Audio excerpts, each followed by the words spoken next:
Hello, welcome to another episode of the Benchwarmers. I'm Matt, here with my co-host Ryan. Hey everyone, welcome to the 24th episode.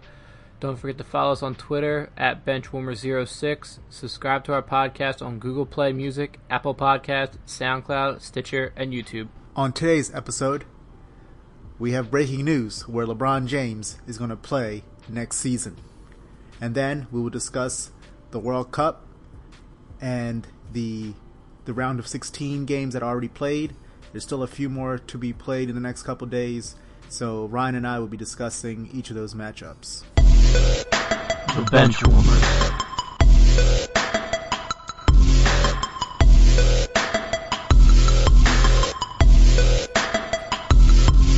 Alright, Ryan, well, sad to say this, but LeBron James is not coming to Philadelphia. He is taking his talents to the city of angels. He is going to be a Laker. I don't know how to feel about this. I really was hoping he was coming to the Sixers, you know. I thought it was finally our time to get a superstar, but he's going to the Lakers. I mean, I guess we shouldn't be surprised. I mean, he clearly must have made up his mind a while ago that he was going to the Lakers, and I guess all this other stuff was just him trying to just get a decoy or something. Because I had a report that Brett Brown went to LA to talk to LeBron's people. It seemed like it was a waste of his time because LeBron clearly decided before this. I mean, I'm sure he just did it out of courtesy, but now he's going to be on the Lakers. From a legacy standpoint, it's interesting because, I mean, he's never going to be the greatest Laker, at least in my opinion. I mean, clearly, Kobe, Magic, Kareem, Shaq, these are all guys that I would put ahead of LeBron. I mean, he's going to play, a couple seasons there? I mean, I know he's had for 4 years.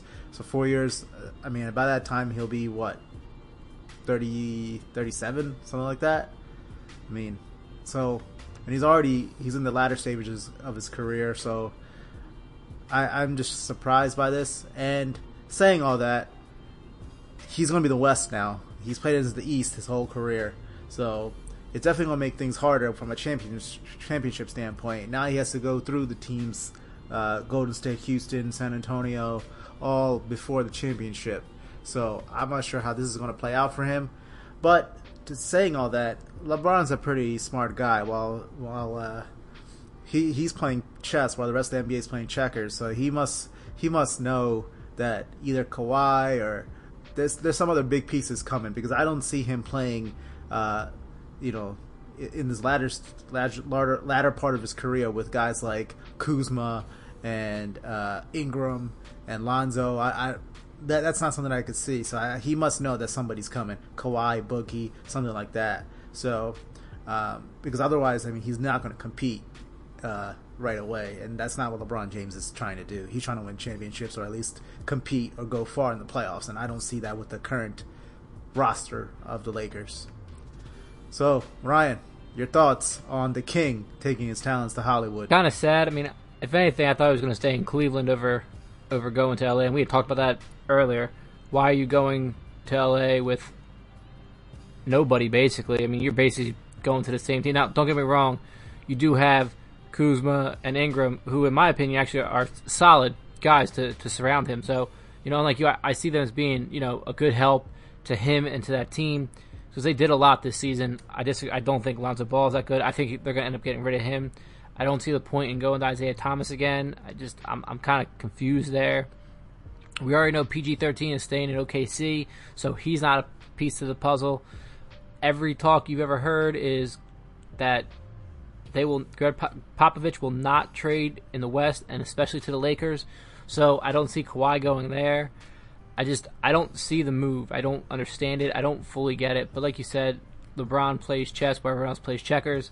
He has a scheme somewhere in place, but I just don't see this being it. The only reason I could see him going there over anywhere else is for the simple fact that, everyone said, oh, well, you don't play in these, so you're not that good. And I think that's the only factor that got him to go to LA. like I said, he could have done the same thing in Cleveland and brought some more talent there. I don't see the purpose in making this move out to LA. Maybe, like I said, maybe it's for the best. Maybe you will see a Cousins or something like that, or hey, maybe even Melo decides to join him. You never know. Like I said, the only thing that makes sense right now is that he wanted to prove everybody else wrong by going to the West and saying, yes, I can compete with Golden State and with Houston. I'm not really throwing San Antonio on that pedestal right now, especially if they're getting rid of Kawhi. But, the rest of them, I mean,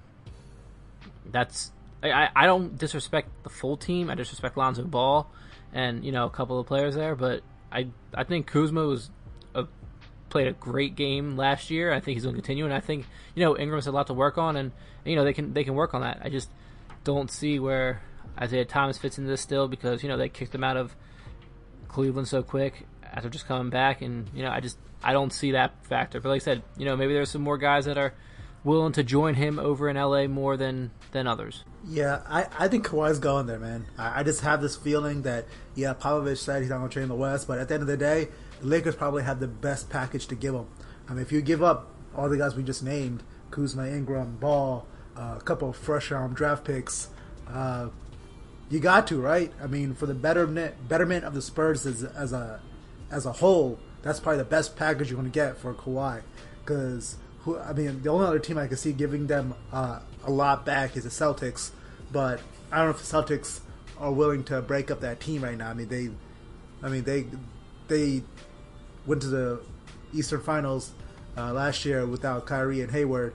And now without LeBron in the East, they clearly have to be the clear favorite in the East. So I don't. Hey, don't forget the Sixers. The Sixers have some good options to give up for Kawhi. No, right. No, yeah. Don't get me wrong. Yeah, they also are up there. But I think from a total package, I think the Lakers have to be the one that driving force when it comes to the most they could get for them. So yeah, the Sixers and Celtics, they're also teams that could give up a decent amount. But in my opinion, I think the Lakers could give the most, and I don't think Popovich and Spurs should totally negate the Lakers out of this just because in the West. Because at the end of the day, you should do what's best for your organization and not just try to eliminate a possible trading partner just because of the fact that you're going to have to face Kawhi 3 to 4 times a year. I don't think that's the right way to look at it. That's my opinion. I'm not disagreeing with that fact. I agree with that. I'm just saying everything that they said. He's not going to go there because all that stuff. But I see Kuzma. I see Ingram. I can see some of those guys going to San Antonio and really prospering there. I don't see him wanting Ball and the baggage that comes along with Ball. I don't see it. I think that's going to be a problem is getting rid of Ball. I don't think that, you need him in LA since LeBron's there. But I disagree. LeBron wants to play with him. I disagree. I think LeBron wants to play with Ball, which is, I know, surprising to hear. But I think Ball is one of those guys. I mean, I'm not taking into consideration his dad. I'm kind of forgetting that part for now. But I'm talking about Ball as a basketball player. I think he's perfect for LeBron James because he plays great defense. And he really doesn't need the ball in his hands. He doesn't care. Like he's actually he'd rather get the ball out of his hands than dribble with the hand, have the ball in his hands. He's always looking for an outlet pass. Once he gets a rebound, he's trying to just get it up court. So he plays defense, he gets rebounds, and he's not an awful shooter. Like he could knock down a wide open shot.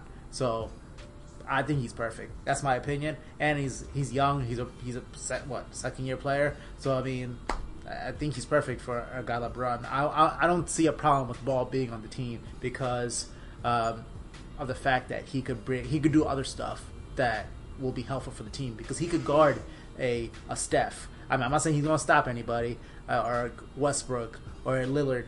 He could play enough defense that you don't need. It's not like it's a negative. So it's not like Isaiah Thomas where the other point guard's going to freaking light him up. But Ball will play defense enough that I think he will be useful for a LeBron team. And that's, I'm not disagreeing with that fully. I'm not saying it's his skills as much. And like I said, I don't think he's. I think the issue is his dad, and I think that created an issue last season. I think it'll continue to create an issue, if he lets his dad run his career the way he has been. I've heard rumors that they're trying to get rid of Ball anyway because of all the BS that came along with his dad.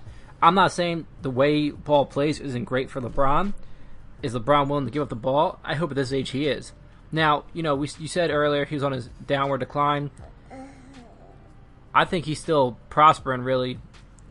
After seeing what he did last season, I mean, he can only continue to go and build off of that. Yeah, he'll be a little more tired, because he's a year older. But I definitely think he can build off of that and bring it to the next level. With that aspect, I said the way Ball plays is perfect for LeBron. I just don't know if LeBron wants that baggage of his dad being involved in his life, in Ball's life, and the team's life the way he has been all last season in his rookie year. That's my opinion of that part of it. That's all I'm saying. I don't know. I just feel like LeBron James knows how this team's going to turn out. He knows the roster. He knows how that roster is going to be when it comes opening day. So I feel like he already knows who's going to be on his team. Obviously we don't know, but I think LeBron does. And if Lonzo's going to be on that team, he must have already talked to LeVar and be like, yo, you better just stay out. Like, this is my team now. And he must have done something. That's just my opinion. He must have talked to everybody involved and know how that team's going to turn out. All right, let's get into World Cup action after, bringing LeBron back after, 2 episodes of being off of LeBron. We brought him back again. We told you it was going to happen, and it did. So let's get into the World Cup. So the first 2 games were yesterday, where France and Argentina played. Now this first half was all Argentina with the ball, but France was able to turn around and score off of them, on them, and Argentina just snuck in a goal there to make it a 1-1 first half, to end that first half. So I mean, it was a great, well fought game. It was a surprise to me. And listen, Argentina was the team I picked to win it all, and how poorly they played the entire prelims coming into this. I had no faith in them at all. And the way they showed up to play, I was quite impressed with that. So what did you think of that first half? I told you Argentina wasn't going to be good. I told you. I mean, honestly, I didn't think they deserved to be in the knockout stage. I thought they were going to lose in the group stage. I didn't think they even deserved to get out.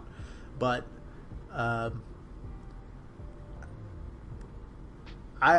really don't know what they're doing as a federation, because they literally make Messi do everything. Like, they literally want him to die on the field or something, because he tries to do everything for the team, but he has no one to help him support. He basically looks like LeBron if LeBron had nobody on his team. Oh wait, that's exactly what happened in Cleveland. But they have guys on the bench like Dybala and Aguero, who are super talented players. They play on great club teams in Man City and Juventus, and they clearly can make plays. And funny enough, Aguero came in the game in the second half and he scored. Why don't you start this guy? Why don't you let Dybala be a playmaker and have less responsibility on Messi? I don't get it. It's like they have something against these talented guys, so they'd rather go with the old guys for whatever reason. It's like they don't want to win, or they don't want to use the talent they have.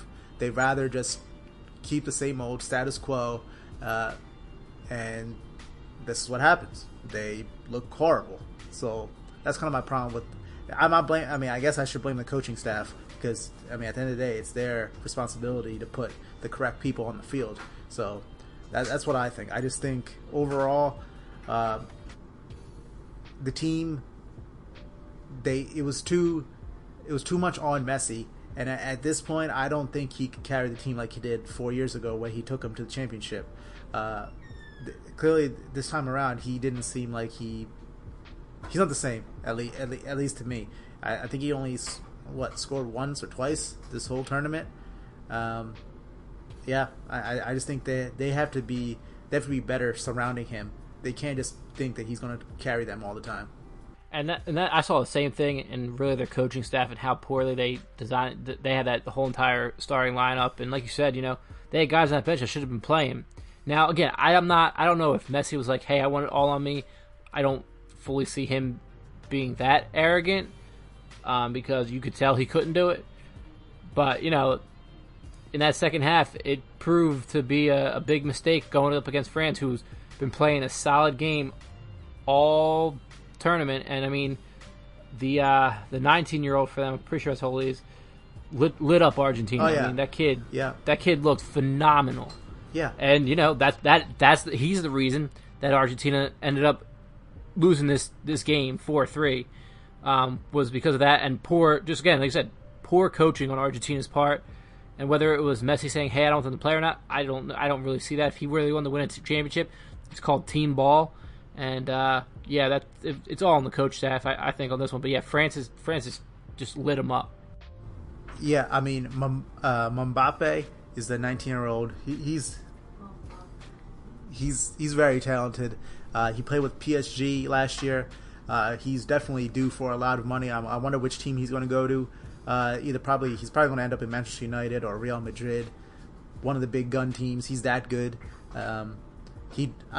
France's offense, they exploded in the second half. They exposed Argentina's defense. They just destroyed them, which I found hilarious because the coaching staff had nothing. They had no idea what to do to stop France's offense. It looked beautiful the way France was passing the ball and just easily scoring goals.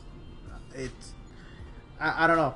Honestly, Ryan, like Argentina, they are a powerhouse. We know that in soccer. But the way they played this year in the World Cup, they didn't deserve to. It was pathetic. Yeah, I mean, like I mentioned, they didn't even deserve to get out of the group stage. So, I understand that Messi's a all-time legend, but at the end of the day, when you have talented players on your team, use them. That's the point. That's the whole point, I thought, to having talent in your country. Use them. Why keep them on the bench? What are you going to do? Keep them on the bench. At the end of the tournament, you can't make the excuse, "Oh yeah, we should have used them." Why didn't you? You lose the way Germany got knocked out and didn't even make it to this far. So I mean, just it happens. I don't disagree that the way Argentina played, they shouldn't have advanced out of that bracket. But that bracket was pretty poorly put together, and they snuck out, and their weaknesses showed against a way better team in France. Yeah, don't get me wrong. France deserves to win, and they looked good doing it. So I give France all the credit in the world. I just wanted better effort from Argentina. That's all. No, I fully agree. I expected better. I thought they would have given better, but like you said, all around it was just a poor effort on the coaching staff and not properly, putting the guys where they needed to be. Yeah, I mean, before we get off this, like I mentioned, you put in Aguero from the bench. He comes in. He's the one who scored that third goal. Messi found him. Messi made a nasty pass. It was on point. Boom, Aguero goal. Imagine if he just started the game. Like, I don't get it. Like, they beat France. They beat France if he started the game. Because if those two played together, they beat France. I'm telling you. Because Messi, he is an excellent playmaker. Dybala, excellent playmaker. So you have two excellent playmakers, and Aguero is a goal scorer, a great goal scorer. I feel like you have two playmakers and a goal scorer. I think you have a chance. But no, instead, you leave Messi then by himself. Then you finally put in Aguero. He scores a goal. I don't know. It just pisses me off that they put in Aguero basically with, 5-10 minutes left in the game. I mean... Yeah, it was too little too late. I mean, I thought at worst, put him at a halftime. Like, let him have 45 minutes. Let him get in the game. Like, it was... At that point, it was 1-1. So, like, what was the worst thing that happened? I don't know. That's just it just annoys me that I could think of this, but a manager in a World Cup can't think of that. I don't know. Nah, I don't disagree with you. So from one great getting knocked out to the next, let's look at the Uruguay-Portugal game. This was a close one, tough battle, and I really thought Uruguay was going to end up pulling away a lot easier, but Portugal kept it close, and Uruguay just ended up taking it in the end. Yeah, I mean, it's crazy. Ronaldo and Messi gets eliminated on the same day. But, I mean, this proves once again, great players are great, but you need teams to win. In the World Cup, in the highest form of the game, you need a team to win. And Uruguay, like France, they play beautifully. They pass well, and Cavani scored those 2 goals. I mean, that's all they really needed. I mean, they played great defense. I mean, I think The only reason, like the one score that Portugal scored was like the first goal they gave up in like 600 minutes or something. So I mean, their defense has been on point for a while. So I mean, I think Uruguay they can make some noise right now. I underestimated them at first, but I mean the way they're playing, I'm surprised. I mean. Oh, whoa. Sorry. Breaking news. Oh, really? What you got for us? Lance Stevenson to the Lakers. Boom. Lance Stevenson and LeBron James together. Wow, this is some kind of fate. We're talking about blowing your ear, Lance Stevens, right? That's who you're bringing up. Yes, that is correct. Really? Who'd they get rid of? No, he signed. He was a free agent. Oh, he was a free agent here? I missed him on the free agent list because, well, he's not important in my mind, but I don't get that at all. Sorry to interrupt our World Cup update, but I figured we had to talk about that. Oh, that nothing wrong there. I definitely agree with you there. But the difference between Portugal and Argentina is Portugal only had one player, where Argentina had more players. It's just terrible coaching. Portugal really only had Ronaldo, and that was it, and, it showed. Now, don't get me wrong, like you said, Uruguay was a way better team, but the fact is that it was a 2-1 game, so Portugal didn't play that bad of defense. I mean, they were able to score on Uruguay. They just couldn't outdo their defense is what it came down to. Yeah, I mean, but another thing to point out, Cavani, the guy who scored 2 goals for Uruguay, he came off with an injury at the end of the game. I really hope he's okay to proceed, because him and Suarez are the clear top 2 guys on that team, and they need both of them. So I hope Cavani could come back and he'll be all right from his injury. Oh yeah, no, I agree with you, because you want to see a fully loaded Uruguay, because they're going up against France, and that matchup is going to be a beautiful matchup if everyone's healthy and fully playing. I mean, this is going to be a tough matchup for both teams, with Uruguay's defense and France's offense. It's gonna be one of the better games, I think, to see right in this tournament as of right now. Yeah, I mean, I agree. I think France has been shaky this tournament, so I hope they play like they did against Argentina, against Uruguay, and Uruguay I think they've been consistent this whole tournament. So I agree with you that I think it's gonna be a great game, as long as there's no injuries and the both teams play on what they're capable of playing. So I think it should be, in theory, this should be a very good game. Competitive. So back to today's matchups. I'm still saying conspiracy theory here. Are you going to join me on this one, Matt? Russia beats Spain in penalty kicks. Yeah, I mean, I watched this game and I was texting you during this game. I don't know what to say. I don't know. Spain looked like crap, though. Don't get me wrong. They deserve to get beaten today. Come on, like you have so much talent. They look like crap, or they were paid off to look like crap. Let's think about this now. Whatever the reason, all I'm saying is Spain's too good to lose to Russia. To Russia, Ryan.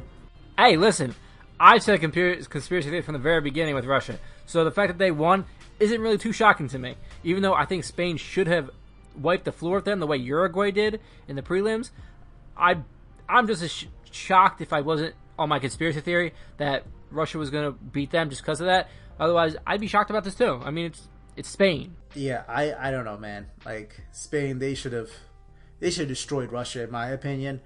And they basically had like all the possession. They had like 600 more passes than Russia did.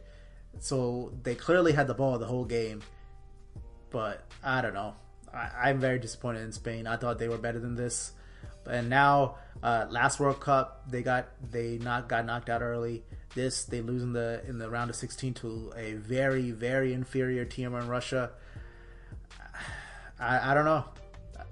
I think Spain needs to rethink what they need to do here, because they clearly are not playing up to their caliber.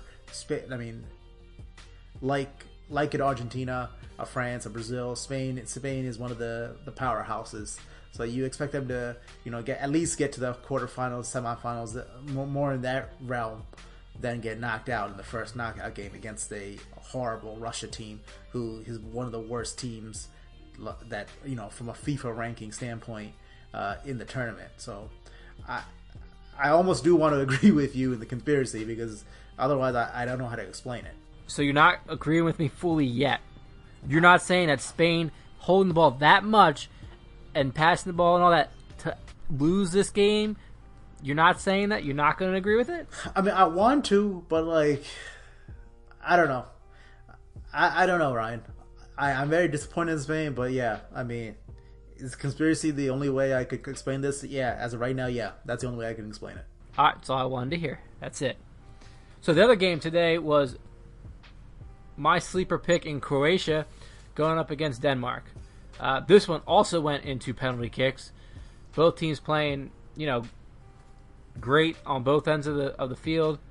But in the end, Croatia turns around and beats Denmark and advances to the next round. So my sleeper pick's looking good right now. What do you think of this game? So, hey, your championship team gets eliminated, but your sleeper team's still alive. Congratulations, Ryan. Thank you very much, Thanks. Unfortunately, I was not able to watch this game because I was at work. But I heard that Croatia actually had a chance to win the game. They had a penalty, but they missed. So it looks like Croatia had a chance to win. They pulled a Messi? So it looks like they had a chance to win without going to penalty kicks. But hey, they won anyway. So, congratulations to Croatia for that. I mean, I figured this game was going to be close. Both Croatia and Denmark are pretty decent teams. They're well matched, at least in my opinion. And it ends up being that way, that it goes to penalty kicks. So, on our first World Cup podcast, I said that I'd be interested to see how Croatia plays with their two playmakers, and it looks like they're playing well together. So, hey, if that's the case, then I think they'll be fine. So, do you think that the conspiracy theory of Russia will turn around and beat Croatia? God, I hope not. I hope Russia stops winning. I really hope Croatia wins, because I can't stand watching Russia. I think they suck. They're not good. It's not even fun watching them. So I hope Russia or Croatia beats them. Croatia actually is a fun team to watch. They have people who could play. Russia, I don't have any respect for. So yeah. Damn, just let them know how you feel. Yeah, I mean, I picked them to get out of the group stage, and that's all I wanted to see them. That's it. I mean, like I said, they should have lost to Spain, but they didn't. Yeah, I mean, Croatia's playing at a whole other level right now. I mean, they're playing a great game, so they should very well beat Russia. But, some money talks, and, it could turn around in someone else's favor. That's all I'm going to say about that one. That's it. But, best of luck to my sleeper picking and continuing a little further into this. So, one of the games tomorrow is your championship team versus your sleeper pick. Are you a little torn between this one? Hey, one way you could look at this, it's a win-win, right? Either way, I have somebody moving on. So, I guess that's a good part. But yeah, I kind of wish they played different people, so I could root for one. I could root for both of them. But obviously, this way, I mean, I think it's going to be an excellent game. I think Mexico has been playing excellent. And Brazil, I don't think they've hit their peak yet, because I think obviously I think they're the best team. So I think they haven't really turned into gear yet. But I think this is going to be a close one. I think Brazil is going to end up winning, probably like a 3-2. I could see a 3-2 Brazil game here. Both teams obviously could score. So, I clearly am torn because both of them are my picks. But, hey, at least one of them go to the quarterfinals. So, in this one, because, like you said, Brazil isn't playing up to their potential, I think that Mexico's going to take advantage of that, and I don't think Brazil's going to still show up, and I think Mexico's going to win this game. Now, I'm not saying it's going to be a blowout. None of these games have been a blowout. If anything, it may go into penalty kicks, but, if not, Mexico wins this one, maybe 1-0, 2-1, something like that. I see this being a very tough-fought game because Brazil still is very talented, but they just haven't been playing to potential that that they should be at to advance into the next round or even make it to the championship. No disrespect to your team here, but I just don't see it. Whereas Mexico's been playing like a championship team this entire tournament so far, and I think Mexico's going to end up actually winning this one tomorrow. I guess we'll find out tomorrow morning. So, on to Belgium versus Japan. This is a interesting game. I mean, Japan just snuck in there. They were one of my picks to advance to the second round, and they have, as well as Belgium. But I think Belgium's just going to exploit Japan's weaknesses and take this one with ease. I think this will be an easy win as opposed to some of these other games. I mean, I agree. I think Belgium should win, but I don't think it's going to be a blowout. I think Japan's they're going to play defense. I think they're going to pack it in, play defense, and only try to go for counterattacks. I don't think they're going to try to go all-out attack, because I think they know that they don't have the ability to stop Belgium, just like how we know that. So I think they're going to try to keep it more of, hey, we're going to try to play defense, keep it low scoring, and hope that it goes to penalty kicks. I think that's going to be Japan's goal here, because I don't think they want to let Belgium have good looks at the goal, because Belgium just they are too talented to give chances to. So I think that should be, at least from my standpoint, I think that's what Japan's strategy should be this game. And I'm not saying that's not their strategy, but they had that same strategy against Poland, and Poland beat them. Poland had no wins up until that point. I just don't see Japan being able to hold their own. Again, I get the theory makes sense, and the defense, they used that in their last game in their group, and it just didn't work out as well because they don't have that offensive strength that they need. And again, no disrespect to Japan, because I think they have a solid team there. It's just that they don't have enough of a team to turn around and beat Belgium. That's all I'm saying there. So on to Sweden versus Switzerland. How do you see this one going? I think Switzerland's going to win this. Sweden's been playing decently this whole tournament, so no disrespect to them, but I think I got Switzerland winning this one. Yeah, just because I don't like you, I'm going with Sweden. No, I mean I don't disagree. Switzerland's been playing very well as well. Sweden, I don't think they squeaked in, but I just think that they have a better team here and can turn around and take out a Switzerland team who, may or may not show up. I mean, Sweden proved that they can show up and play when it counts, and I think that Sweden can turn around and beat Switzerland. And I think it'll be a close game, but I think they'll be able to hand to them, as long as, again, Sweden needs to show up to play. That's the issue. In that group phase, they had some games where they showed up, like when they beat Mexico, and they had other games where they were like, It just, if they show up to play, I see them beating a solid Switzerland team who can hold their own. I think Sweden's the better team here.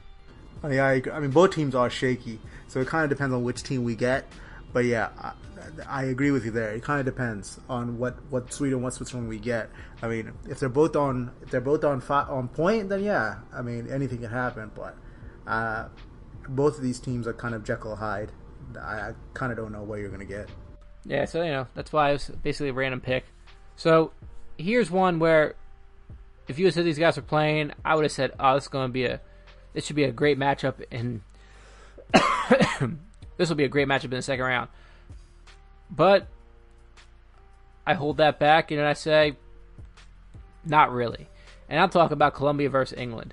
Colombia has been playing terrible, I think, this whole entire tournament. And, I don't think that they have a well-oiled team like they need. Whereas England's been putting on. They've been putting on a show, and they have been taking teams out. And I think England's going to take out Colombia with ease. Again, this is another team like Japan. Well, I shouldn't say that because I think Japan's better than Colombia. But where Colombia just, this is a team in Colombia that just didn't show up this tournament to play. I think England's going to be able to expose that because England has a very solid team all the way around. I agree with you here, Ryan. Usually England chokes in these kind of situations, but I think they're going to pull it out. Colombia, like you said, have been playing pretty poorly all tournament long, even though I thought they were one of the top teams, but they're clearly not on that level this tournament. And England, they kind of been playing up to what they're supposed to be playing.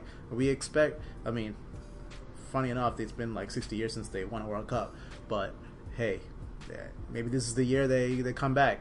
They definitely have the talent. England always had talent, but they also have the easiest road, if you ask me. Yeah, you certainly are right about that. But usually they choke because it's what British people do, choke. So, damn, going at the neck there. But hey, maybe they. I like you said, I think they're gonna pull this one off. So, I think England is clearly the one playing better right now. But if this was any other, if this was 4 years ago, I would have picked Colombia. Colombia, I don't know what happened to them this tournament, but they clearly don't look like themselves. And one thing, Ryan, to mention, there's no African teams in this round of 16, which is surprising to me because I thought at least one African team would make it. I believe both of us, I think you picked one and I picked the other African team to go to the round of 16, but unfortunately neither has, so kind of disappointing. You kind of want a good variety of teams to be in the round of 16, so I was sad to see no African teams here. Yeah, because Senegal played pretty well. They look like they were going to advance and then, fell off. And Nigeria had that one if Argentina didn't squeak in there. I think Nigeria would have been a better team for France to play. I think Nigeria could have beaten France, honestly. They were playing a lot better. Again, like I said, like you said, and I didn't disagree, Argentina played terrible, and they literally just squeaked in. I don't even think they deserve to be in this round. All right, on the hot topics. So, for mine, I know we're a few weeks out since then, but I'm gonna just recap the NBA awards. Obviously, Harden won MVP, which me and Matt both agreed with. Basically, there's really no other option there. But shockingly enough, Kyrie Irving stuck up for LeBron and saying that he's the NBA's MVP. I don't know how I feel about that one, but a shocking one, which we were joking about, and I joked about it, but Dwayne Casey, the ex-Toronto Raptors coach, won Coach of the Year. Matt said, "Oh, that'd be funny. That's ridiculous." And it happened. We were joking about it, and it happened. I still can't believe it, but it happened. So it goes to show that, and I'm not saying he deserved it. I don't really fully think so. I think, Brad Stevens may have deserved that a little bit more. He coached a better team in the end. And in general, I think that, he did a lot with nothing, whereas Dwayne Casey had a lot of talent around him in his players. So I don't think that Casey really deserved it as much. But shockingly enough, he gets fired and still wins it. Kind of funny. Obviously, Oladipo won Most Improved Player. No shocker there. That man was playing an MVP type year. Obviously, Hart is playing way better. Rookie of the Year goes to our man Simmons. So Donovan Mitchell, suck it. Rookie or not, it was his first year actually playing in the NBA. So cry me a river, build a bridge, and don't get over it because I don't care. Defensive Player, unfortunately, didn't go to Embiid, but Gobert definitely did play a solid year of defense. And, he definitely deserved it. I feel, I would have liked to see Embiid and Simmons walk out with titles, but Gobert definitely deserved that one. There was no, I disagree with this. Well, I do definitely disagree with that Dwayne Casey one. And obviously, sixth man went to Lou Will, who, again, played a phenomenal year off the bench for Houston. Lou Will played on Houston? Wasn't he the sixth man for Houston? No, he wasn't. I lie, don't I? I lie fully on that one. I'm thinking where he was 2 years ago. Yeah, Lou Will definitely played. Where the heck did he? I forget where he's played on so many teams. He's been all over. Clippers, Timberwolves, somewhere. I don't freaking know. Clippers. No, you're right. The Clippers. Yeah. My apologies, Will. Yeah, he came off of that team and played one hell of a season he had. I was very impressed with the way he played. Obviously, I can't remember who the hell he played for, but hey, that's beside the point. He wasn't that important. He was a sixth man, but still, he did have a great season. Yeah, I mean, I really have no issues with any of these winners. Obviously, congrats to our Sixer point guard Ben Simmons on winning Rookie of the Year, and but like Ryan mentioned, Dwayne Casey winning Coach of the Year is pretty hilarious. Dude gets fired and he wins Coach of the Year. Talk about awkward. That has to be pretty awkward to win an award for the team that fired you. But hey, whatever. Harden winning MVP. I mean, we basically all assumed this anyway, so it's not a surprise. One thing I wanted to say, Ryan, here. It's been 10 weeks since the regular season. We kind of forget what happened, Like, we're all thinking about the playoffs, so we kind of forget, about the regular season. I kind of wish they kind of did this beforehand or something, because, doing this so late, I don't know. It's pointless. I don't disagree. Yeah, I mean, and I feel like after the playoffs, I think everyone thinks that, MVP should be LeBron James. After you see the playoffs, you're like, oh, LeBron James, clearly MVP. So it's you kind of forget, how good Harden was. And all these guys, but that's something I guess my only issue is how late they do this. It's kind of you kind of forget about the regular season. So I guess that's my only thing to pick as a gripe, I would say. I think the whole award thing's kind of corny. Just do it the way they used to do it, throughout the playoffs, and you announce people, and I think it's a way better format. But ratings, TV, all that stuff. It's all about the money, man. Well, going to my hot topic for this week. Still sticking with basketball. The Clippers traded Austin Rivers. And which makes it funny is because Doc Rivers is the coach of the Clippers, father of Austin Rivers. Doc has been the GM for a while, but that role has been taken from him. And clearly, Jerry West was like, all right, Austin Rivers got to go. So basically, I guess we could all say or assume that the only reason why Austin Rivers was on the Clippers this whole time is because Doc was GM. So I found it hilarious that he finally got traded. I thought he was going to be with his dad the whole time, but hey, I mean he's an okay player. He's decent. He's a decent backup point guard. That's all I would say about him. Yeah, and I think. They traded him to the Wizards for Gortat, which I think getting Gortat means the end of DeAndre Jordan on the Clippers, which I believe I read something saying that he's most likely going to the Mavs. So, looks like Clipper... Huh? I said, yeah, okay. That was in talks 2 years ago, and then he I agree. Back I think this time's going to be for real. I don't think he's going to stay in the Clippers. I think Clippers don't want him to stay, basically. Because I think they're going to be a young revamped team.